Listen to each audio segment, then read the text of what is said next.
God's forever love. Naman natin ang kanyang scripture natin ay 1 Corinthians 13 verse 8. Pakibasa po, volunteer na lang. Prophecy and speaking in unknown languages and special knowledge will become useless, but love will last forever. 1 Corinthians chapter 13, verse 8. Thank you po. Yun, thank you. Thank you, Anne. Alam nyo, yung scripture natin, yung main na scripture natin tonight, it talks of, kasi yung kunwari yan, prophecy speaking in unknown languages and special knowledge will become useless, sabi niya. Pero will become, it is something in the future, but love will last forever. Ibig sabihin, hindi niya sinasabi, it does not say that these things are not important. Yung prophecy speaking in unknown languages, special knowledge, it does not say that they are not important. Of course they are. Of course they are. Pero there will come a time na hindi sila ganun ka-importante. Pero ang sinasabi nga lang dito, love will last forever. It has existed in the past, eternity past. It will exist in eternity future. And it will be forever. Sabi nga eh. Try to imagine kung saan ka nakaupo ngayon and you will look around you and all those material things, pati yung mga accolades, yung mga ano natin, yung pera, money will lose value, everything else will fade. Sabi nga, sinulat nga ni Peter, all of this will be, it will be consumed by fervent heat, fervent fire. Sabi niya, so lahat, everything that we see, mawawala lahat ng yan, pero yung love will last forever. Yun lang yung mag exist. Technology will become obsolete. Try to imagine nung, alam mo yun, yung kabibili mo brand new na cellphone only to find out after a few months may bagong model na naman. Ganun yung nangyayari eh. Technology will become obsolete. There are friendships that drift apart, hindi man nag-aaway pero nagkakalimutan, sometimes hindi na wala nang communication, yung mga ganon. And obviously, yung mga physical bodies natin, we weaken with age. Yun sinasabi ni Tayet kanina eh. Our bodies will weaken with age. We invest in so many things na hindi naman nagtatagal. Not to mean that they are wrong. Not to mean that they are wrong. Not to mean that they are bad. We invest in things, yung mga bahay natin, properties natin, yung mga ganon. Pero all of those will not last.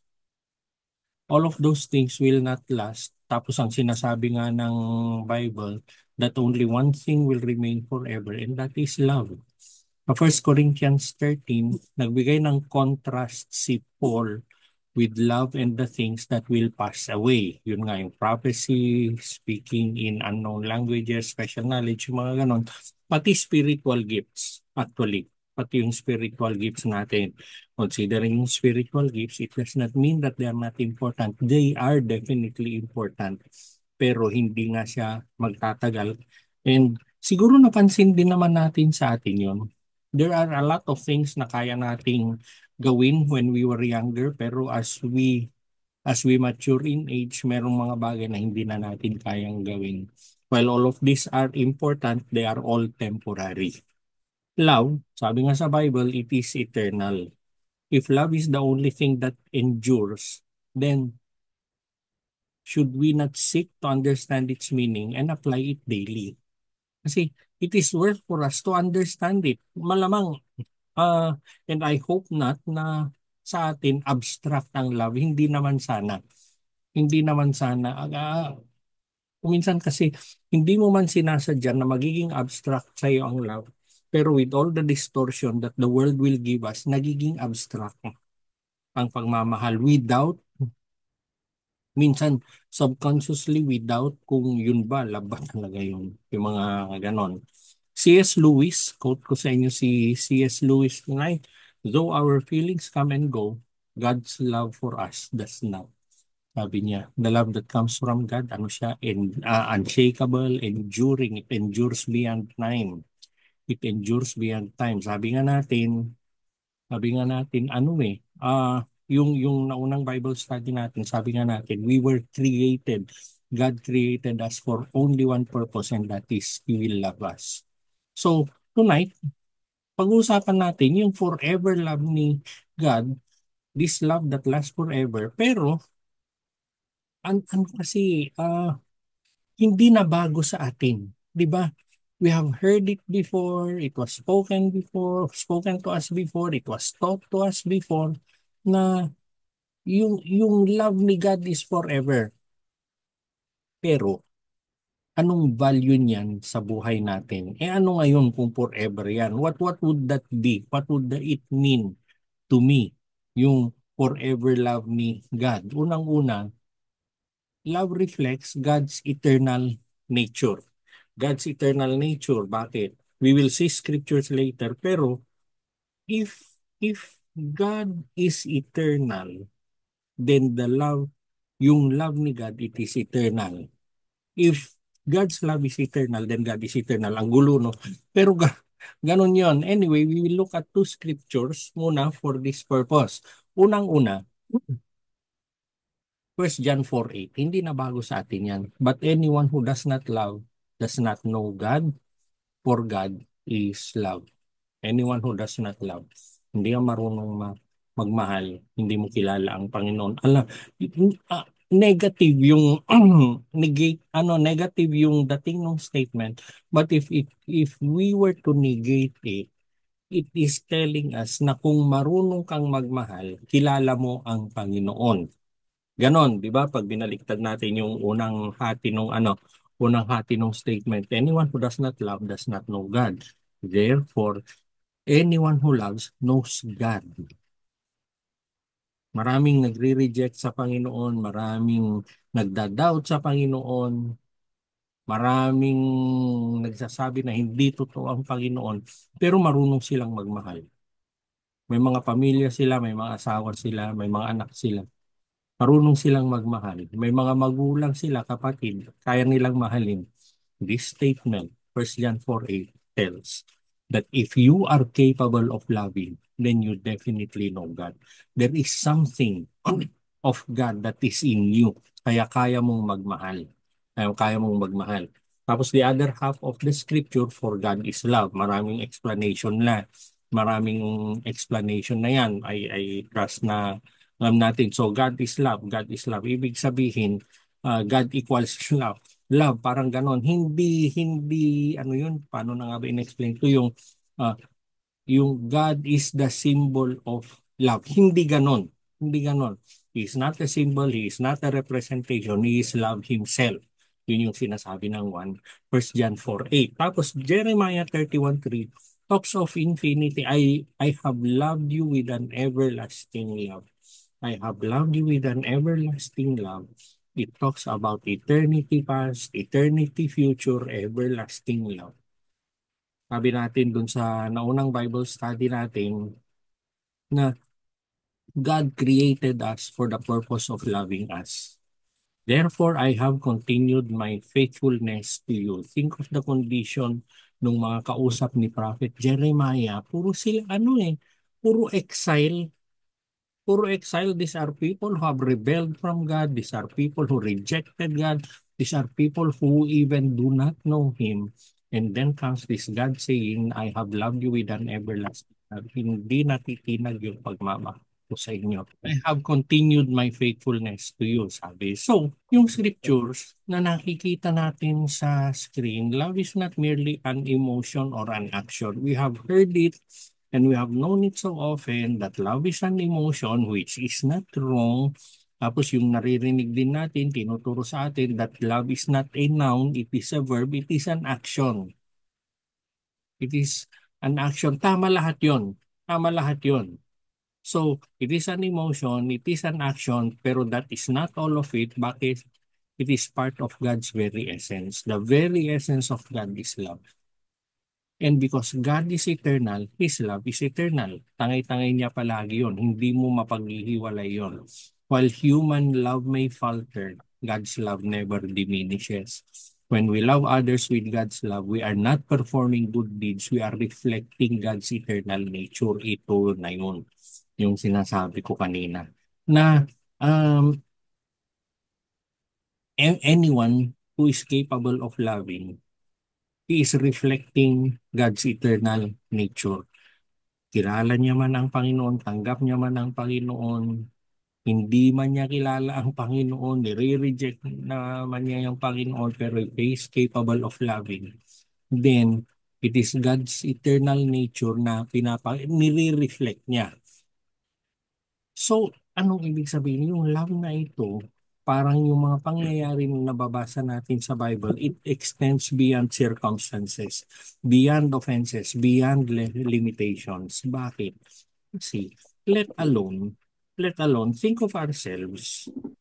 And then, tanggalin natin si God sa usapan. Are you even capable of forgiving kung wala ang Panginoon? Are you even capable to pray for those who persecute you kung wala kang Panginoon? Pero because we have the kind of love that God has, dito na nagtatalo yung merong Panginoon tsaka wala. Kasi you can forgive, you can pray for those who persecute you. Anyone without God, anong sasabihin niya? Kalokohan yung forgiveness na yan. Pray for those who persecute you, baliw lang ang gumagawa niya. Pero when you have God and you have His love with you, then you can say that all of those are possible. We have read those scriptures so many times. Nababasa natin, ano yun, forgive, pray for those who persecute you, walk the extra mile. Ganun yung mga sinasabi sa Bible eh. And many have challenged those. Kalukuhan yun. Kalukuhan yun. Madali mong sabihin, hindi mo lang alam kung ano yung ginawa niya sa akin. Ganun ang ano, di ba? Ganun ang mga sinasabi ng tao. Pero anyone who does that, anyone who says those things, it is a challenge or it is a realization para sa kanya kung ano yung pagmaman ng Panginoon na alam niya at natatanggap niya. Because if we know God's love to a certain level, we know it, we have accepted it in our lives, we know that it exists, we are living in His love, then we can forgive. We can pray for those who persecute us. Question for us, how does understanding God's eternal love change the way you see yourself and others? Ano yung pinag-usapan natin? Ito yung unang point natin that love reflects God's eternal nature. It will change yung tingin natin sa sarili natin at tingin natin sa ibang mga tao. Bakit? Kasi I started by saying na how we see ourselves. Many people, many people, ang issue nila is within themselves. They cannot forgive themselves. They cannot, nahirapan silang mag-move on. They doubt themselves. Pero once you have a realization of the love of God, then you can really forgive yourself. Maraming mga tao, kaya nilang i-forgive yung iba, pero yung paano yung sarili mo? Kasi pag nakikita mo ang Panginoon at pagmamahal niya sa sarili mo, madali kang magpatawad, including yourself. Next po natin, love outlasts every human achievement. Nakita natin kanina, dun sa main na scripture natin, we will see the same scripture again. Pero dito, yung Matthew 22:37-39, alam natin yung pinanggalingan nito, di ba? Yung, ano yun, you must love the Lord your God. Tinanong nila si Jesus. Tapos, what is the greatest commandment? Tapos ito yung sinagot niya, the greatest commandment is love and about love. It has transcended covenants, it has transcended the Bible before creation, after yung ano, after the things na nakasulat sa Bible, nandun pa rin yung love na sinasabi ni God. You must love the Lord your God with all your heart, all your soul, all your mind. Paano ang magmahal? Yan. Andyan po sa verse 37. This is the first and greatest commandment. The second is equally important. Love your neighbor as yours. Sabi ni Jesus. Tapos yun nga yung second, yung main na scripture natin, everything ay mawawala. Yung pinag-uusapan na love dito, the love that we hear and we read in scripture is not a future reality. Hindi siya future reality. Mangyayari yan pag nagka-rapture na, pag bumalik ng Panginoon, di ba we hear those things. Kung mangyayari lang yan pag nagunaw na ang mundo yun yung mga naririnig natin. Pero the love that Parang yun yung dun sa Matthew. It talks about something that is continuing, that is existing, that is existing. So ibig sabihin, hindi lang siya future reality, pero it changes lives today. It changes lives even today, pagmamahal ng Panginoon. When we love others as Jesus loves us, we bring healing, we bring restoration, we bring hope. We bring healing, restoration, and hope. Minsan, sa inyo ko rin naririnig ito, which is true, of course. Yung, yung mga sakit-sakit natin ngayon, many of those sicknesses that we have today is not because uh nagsisimula sa something physical, pero it is something about yung pagmamahal sa atin. Yung mga tao ayaw nilang mag-forgive anong nangyayari sa mga katawan nila. Yung mga tao ayaw nilang mag-let go ng mga persecutions nila anong nangyayari sa mga katawan nila, nagkakasakit. Pero when they experience the love of Jesus and they accept and make it work in their lives, nagkakaroon ng healing. Nagkakaroon ng healing, nagkakaroon ng restoration, nagkakaroon ng hope. Love is the greatest testimony. It is a testimony of kung paano gumalaw ang Diyos sa buhay natin. Kasi, balikan natin yung previous na statement, it will bring healing, restoration, it will bring hope. People who do not have those before, pero once they receive and realize the love of God, nagkakaroon ng healing sa kanila. And when the healing happens, the restoration happens, the forgiveness happens, the hope comes, ito ay nagbibigay, it talks about the God whom we worship. It is a testimony of how God works in our lives and He works through His love.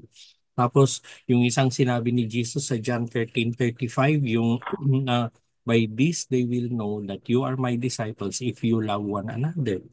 Anong ibig sabihin nun? It is a defining mark for those who, when we declare that we are disciples of the Lord, of Jesus Christ, pag nag-declare tayo na disciples na tayo, it has to be seen through the love that we have.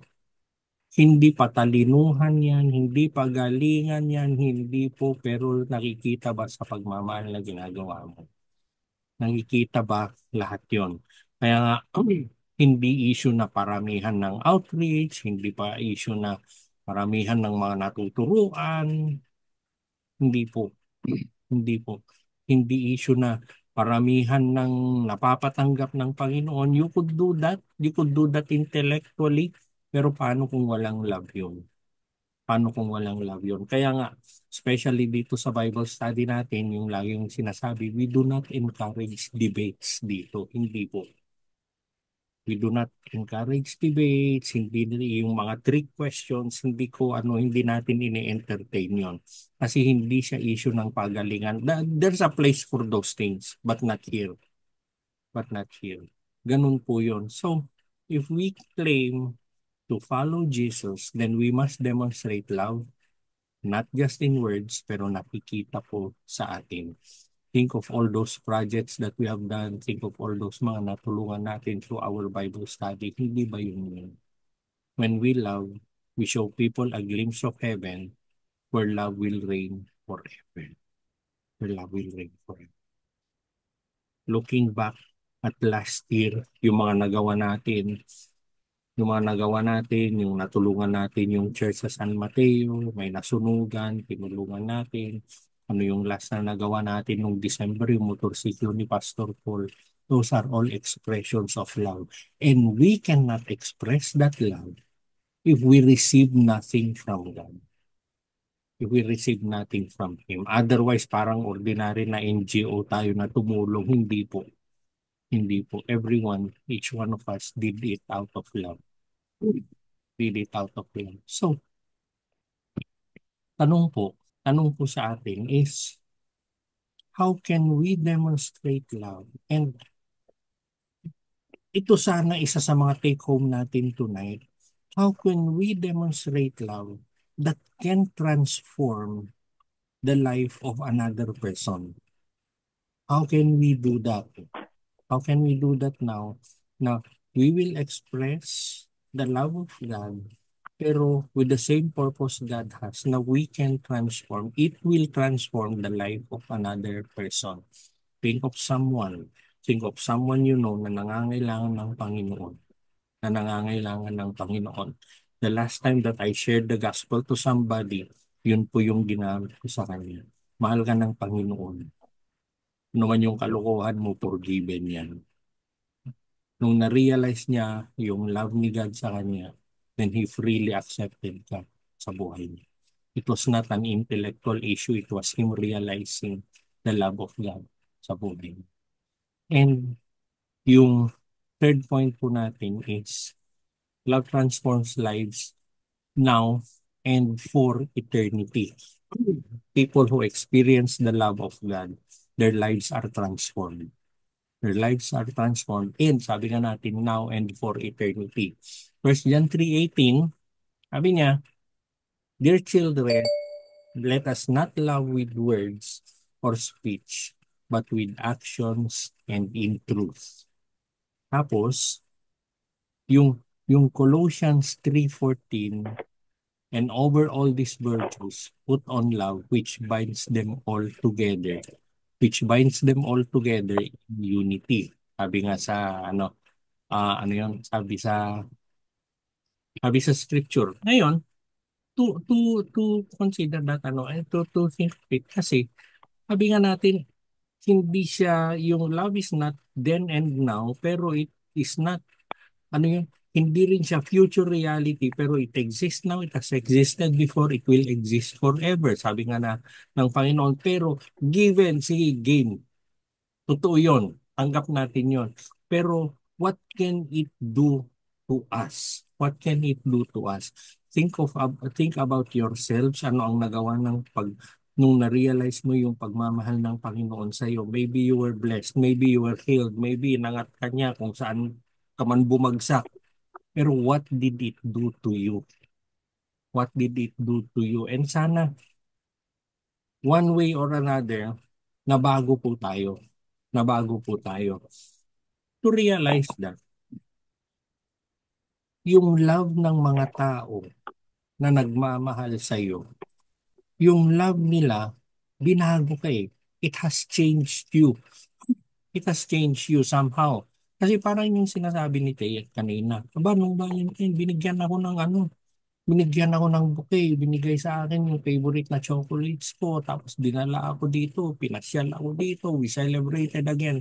Alam nyo yun, it is not only an event that we thank God for and then forget it because that event, I would believe it, that event will change your life, has changed your life forever. Yung mga pangyayari, Opo. di ba? May impact po. May impact yan. So, every manifestation, every experience of love that we receive from people, binabago po tayo. Amen. Since babaguhin at kaya tayong baguhin ng pagmamahal ng tao, yung tao na nagkaroon ng atraso sa iyo, yung tao na nagkamali sa iyo, yung tao na pinorgive mo, kung yung pagmamahal nila kaya kang baguhin, how much more for the love of God ng Panginoon na walang atraso sa iyo, na walang ginawang masama sa iyo, na walang ginawa sa iyo kundi mahalin ka. Why don't you let that love change you? Why don't you let that love change you? Yun yung sinasabi natin na may transformative power yung love ng Panginoon. When we love others as Jesus loves us, we bring healing, restoration, and hope. Sabi nga natin kanina, diba? Binibigay natin sa ibang tao. And in the same manner, when we give it to other people, when we receive it and share it with other people, ganun din naman yung nangyayari sa atin. Ganun din po yung nangyayari sa atin, nagkakaroon ng pagbabago. Karoon ng pagbabago. And I hope yung nakikita natin sa sarili natin, realize how much God loves you. Realize what He does into your life. Kuminsan kasi, when we live with something, no matter how grand and how big it is, when we live with it and see it every day, it has a tendency to become trivial sa buhay po natin. It has a tendency. Think about God's grace. Good morning. Think about God's grace. We live with it every day. Pero it did not come to us without a price. Napakalaking bagay. Pero since we live with it every day, grand as it is, big as it is, glorious as it is, pero we make it trivial. It becomes trivial para sa atin. And sana hindi ganon yung pagmamahal. Realize it every day. Realize it every day and see what it does in your life. So, yan po. Yan yung mga pinag-aralan natin ngayong gabi. What is God's love? And ano yung value niya sa buhay natin? We know that it is eternal. We know that it is eternal. We have heard it before. We know that that love is forever. Tapos yan po ngayon sa buhay ko yan. It reflects God's eternal nature. Anong ibig sabihin? Mapagkakatiwalaan mo. Mapagkakatiwalaan mo. How would you trust somebody who would tell you that I would love you pero may expiration date? Good for 3 months. Good for 90 days. Sasabihin niya sa'yo, hindi mo pagkakatiwalaan yun. Hindi mo sasandalan yun. Tapos it outlasts every human achievement. I like it how yung ginawa ni Paul dun sa 1 Corinthians 13 verse 8 na pinakita niya something that is valuable pero this is more valuable. Yung something, those things that are valuable, kukupas, mawawala ang lahat ng yan pero yung pagmamahal ng Panginoon, it will last forever. Bakit mahalaga yung second? Kasi we live for achievements, we live for accolades. Yung mga tao nakikipagpatayan dahil dyan, yung mga tao nagsisinungaling, nakikipag-agawan for achievements, for accolades, for awards. Yung palakpak, yung appreciation, yun yung bumubuhay sa kanila. Gutom na gutom sila sa mga ganon and when they receive it, anong sasabihin nila? Glory to God. Pero sila naman yung nag-glorify. Sila naman yung nag-glorify. Huwag pong ganon. Huwag pong ganon. So, makikita man natin lahat yan, it is not bad. It is not bad. Lalo kung galing naman kay God yung mga awards natin, yung mga yung mga accolades natin, yung mga blessings natin, when they are from God, they're not bad. They are not bad. Pero realize the love behind all of those and hold on to that love. Not on what will fade, not on what will yung magkakalimutan. Tapos it transforms lives now and for eternity. Babaguhin tayo ng pagmamahal ng Panginoon. Amen. Amen. So, ayan po. Daming oras para mag-breakout tayo. So, what are some ways you might have been focusing on temporary things rather than eternal love? Yung question is not meant to condemn. It is meant for us to realize, ano nga ba kung nagpo-focus masyado? Habol ko ba yung ganun, yung award, yung Thanksgiving, yung appreciation, yung mga ganun? Well, they are not bad. Pero Scripture teaches us na we will not hold on to them. We will not hold on to them. Kasi, gusto ko yung example ni Tayet tonight. Binigyan ako ng bouquet. Pero Tayet, yung bouquet naman, give or take 1 week, ano na yan lanta na lahat yan Wala na Po. Yung chocolate, ubos na. But the love that goes with it, yun yung hindi mo makakalimutan. Amen. Yun. So, are you after the flowers or after the love that goes with it? Yun lang naman yung sinasabi dito. Kasi, pati yung temporary things, yung mga award, kunwari, hindi naman masama yun. Hindi naman masama yun. Kung pre-promote ka sa trabaho, ano yun? Ayaw ko ng promotion, gusto ko love lang. Ganun ba? Hindi. Tatanggapin mo yung promotion pero realize the love of God that goes there. When you thank God, you thank Him for the promotion but you thank Him even more for His love. Kaya ka binigyan ng promotion. Yun yung ibig kong sabihin. Yes. Yung merong nag-congratulate sa'yo, totoo naman kasi. Totoo naman kasi yung totoo yung kino-congratulate ka pero will you hold on to that? Will you hold on to that or will you thank God na pinayagan kanyang makagawa ng mabuti dahil mahal ka niya And it is your way of serving Him. And it is your way of thanking Him even. Ang hanapin mo yung pagmamahal. Yun yung sinasabi nung una. Hindi po masama yung mga awards. Hindi po masama yung ano. Hindi po masama yung mga appreciation. Pero nabubuhay ka ba for those appreciations? Will you look at those appreciations and live for them and fight for them, and some will even magsisinungaling yung iba eh. Mm. Lang sila ng ganon. Or would you rather have the love of God? Amen. Challenge for us today. Yung first na question natin, ano yung amount of money, pera, ano yung amount of money na maibibigay sa'yo para kalimutan mo na lang yung pagmamahal ng Diyos sa'yo? Para umayaw ka na sa pagmamahal niya. Meron man ganun. Tapos yung next na question, who in your life needs to experience God's love to you today? What specific action will you take? Alam niyo yung sinabi natin kanina, healing, restoration, and hope. When people experience the God, the love of God, nagkakaroon ng healing, restoration, and hope sa sarili nila. You might know someone who needs healing, who needs restoration, who needs hope. Yun po yun. Tapos yung last, which part of our Bible study ang the most impact on you? Ayun po, ang ipicturan na lang, hindi ko napicturan. Napadala na po ni Sister Do. Ayun, sabi na nga, Bill. 20 minutes will start now. Thank you everyone. Sige po, I hope we learned from each one sharing. Marami akong naisulat dito sa notes ko dun sa mga sharing nyo. I hope each one of us learned from the sharing. Anyway, mag-share po uli ako ng script kasi babalikan natin yan. Ito yung mga ito yung mga pre-process nyo. So, yung bottom line natin, sabi nga natin kanina, hindi lang siya emotion, hindi lang siya action, pero love is the most powerful and lasting force in existence. It is a force. Kaya niya tayong baguhin. Kaya niya tayong withdraw it elsewhere from than God. Kaya tayong sirain ng love na yon. Pero ito nga, we talked about God's love and it is a lasting force. It is an everlasting force in existence. It existed before. It will always exist. It is the only thing that will carry into eternity. Diba?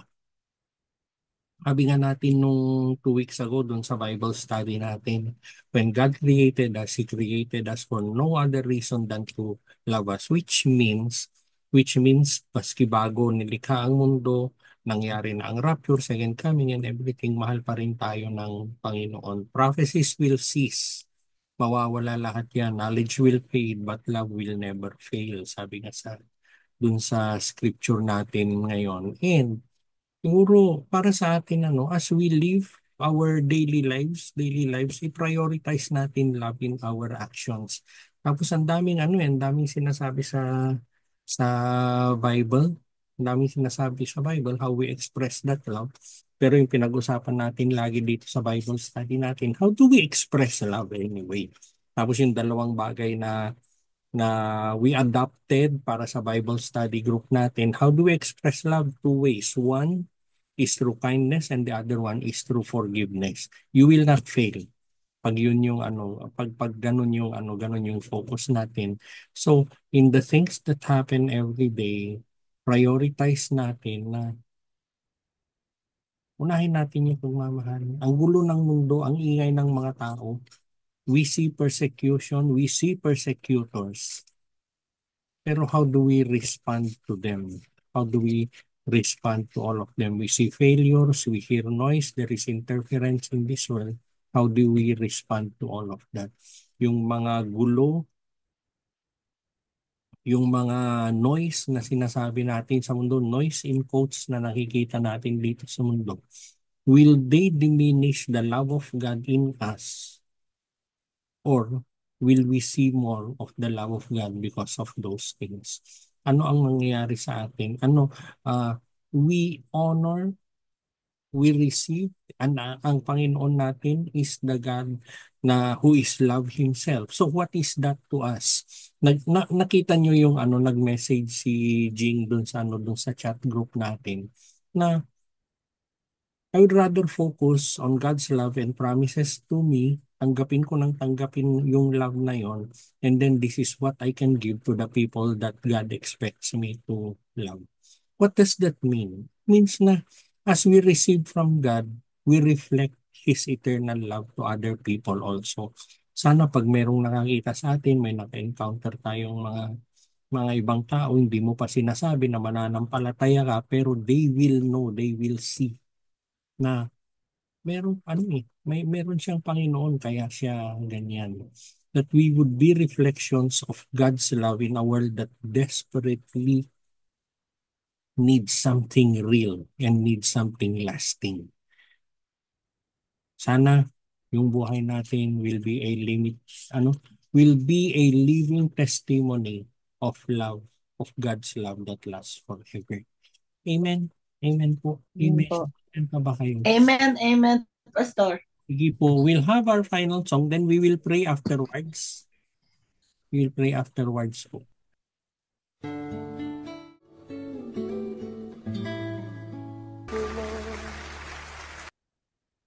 Lord, we thank you for this evening, God. Lord, we pray that with what you have taught us tonight, Lord, that we would grow to be deeper in love with you, Lord. We come before you with hearts full of gratitude, Lord, for the truth of your everlasting love. Salamat, Panginoon, for reminding us that while so many things in this world fade away, your love remains constant, it is unshakable, hindi natitinag, hindi nagigiba, Panginoon, but it is eternal. Lord, would you help us not just to understand this love, but to live it out daily, Panginoon. Teach us to love as you love, to be patient, to be kind and selfless, to forgive as you forgive, Lord, and to extend grace to the people that you bring to us, Lord. May our lives be a reflection of your love, drawing others closer to you. Holy Spirit, we ask that you would empower us to prioritize what truly matters. Maraming nagpapaligsahan sa aming attention, sa aming desire dito sa mundo, but lead us to what is right and what really matters. In a world that values temporary things, give us the wisdom to invest in relationships, to show kindness, to love even when it is difficult. Let love be the mark of our faith so that through our actions, others may see Jesus in us.